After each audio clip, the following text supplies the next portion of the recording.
Imagine करो एक ऐसा इंसान जो हमेशा चुप रहता है पर अंदर ही अंदर एक आग पल रही होती है, जो दुनिया के हर रिजेक्शन का जवाब सिर्फ साइलेंस से देता है। लेकिन उस साइलेंस के पीछे छुपा होता है एक ईगो जो एक दिन सब कुछ पलट के रख देगा। वो दुनिया को कंट्रोल नहीं करना चाहता, वो खुद को इतना पावरफुल बनाना चाहता है कि दुनिया उसके आगे झुके।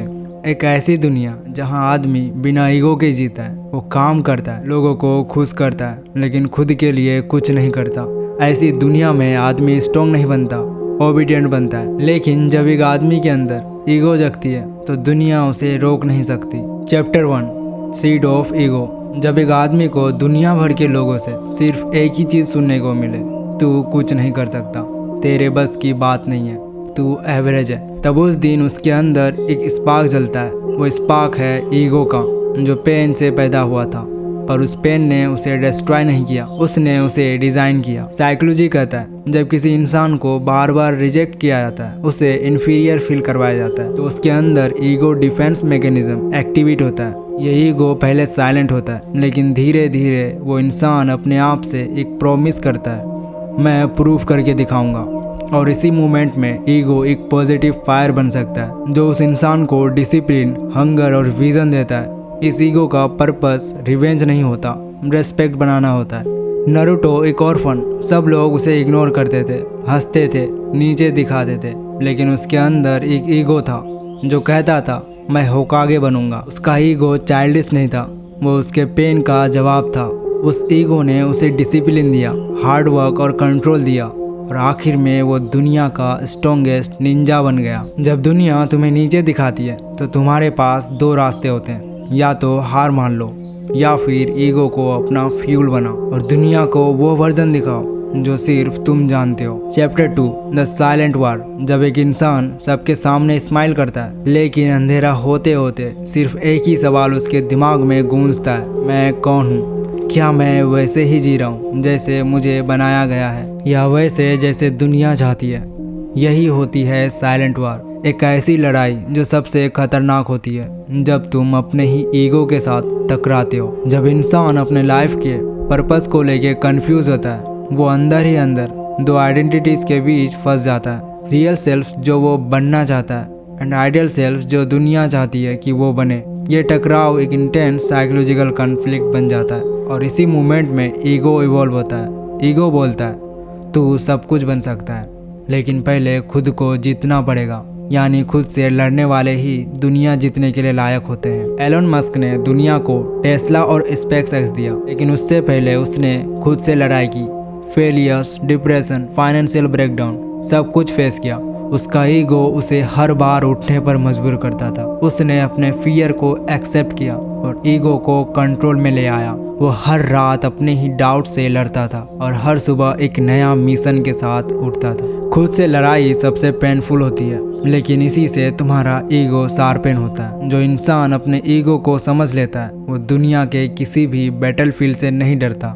Chapter 3 control ego. जिसका ईगो सब कुछ जीत सकता है, लेकिन वो उस ईगो को चैन में बांध के रखता है, ना दुनिया को दिखाता है, ना उसे खुद पर हावी होने देता है, सिर्फ तब अनलिश करता है जब वक्त सही हो।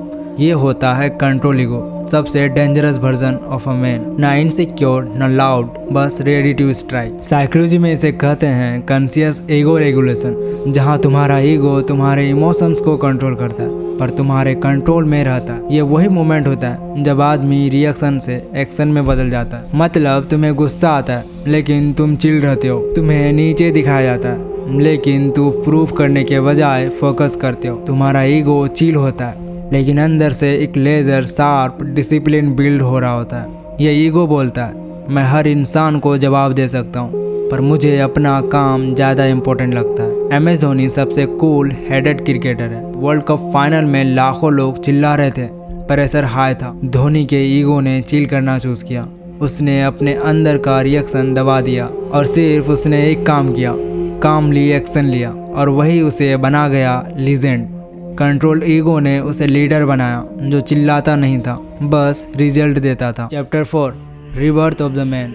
जिस इंसान को दुनिया ने तोड़ दिया था, जिसका कैरियर खत्म लग रहा था, रिश्तेदार हंस रहे थे, दोस्त साथ छोड़ चुके थे, खुद पर भी विश्वास टूट चुका था, लेकिन एक चीज़ थी जो अभी भी जिंदा थी, उसका ईगो। वो ईगो जो बोलता है मैं हार मानूंगा लेकिन खुद से हार कभी नहीं मानूंगा।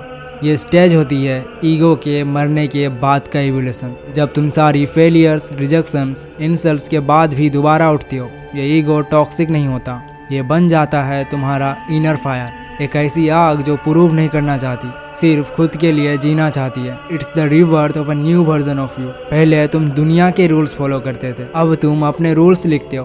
पहले तुम लोगों को खुश करते थे, पर अब तुम खुद को प्राउड फील करवाना चाहते हो। आरडीजे, जिसका कैरियर ख़त्म हो चुका था, ड्रग्स, जेल, रिजेक्शन, सब कुछ उसने देखा, लेकिन एक दिन उसने खुद से कहा मैं रॉबर्ट हूँ, रॉबर्ट डाउनी जूनियर, और मैं कमबैक करूँगा। वो कमबैक नहीं था, वो था रिवर्थ।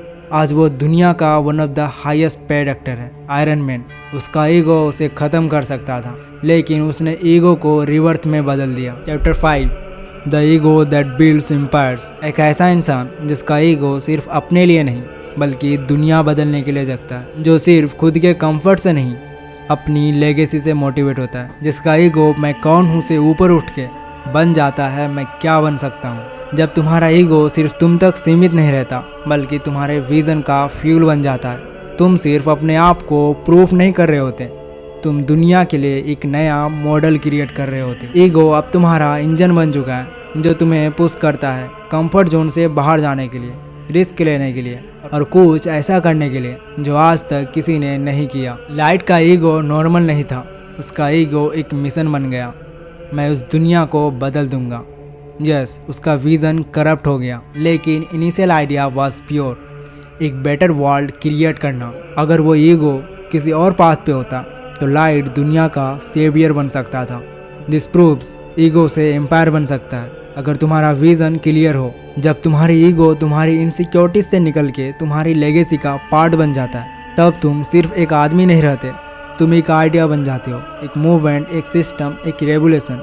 ईगो गलत नहीं होता, गलत होता है उसका डायरेक्शन, और अगर उस डायरेक्शन को तुमने सही चुना तो तुम्हारा ईगो तुम्हें राजा नहीं, तुम्हें राज बनाता है। सोचना, शायद तुम इस दुनिया में बस एक इंसान हो, लेकिन अगर तुम अपने ईगो को समझ गए ना तो तुम एक ऐसा आदमी बन सकते हो जो इस दुनिया को हिला सकता है। जब लोग बोलते हैं ईगो मत रख, ईगो बुरी चीज़ है, तो उनसे सिर्फ एक सवाल पूछना, तुम्हारा ईगो तुम्हें बर्बाद करता है लेकिन मेरा ईगो मुझे बनाता है।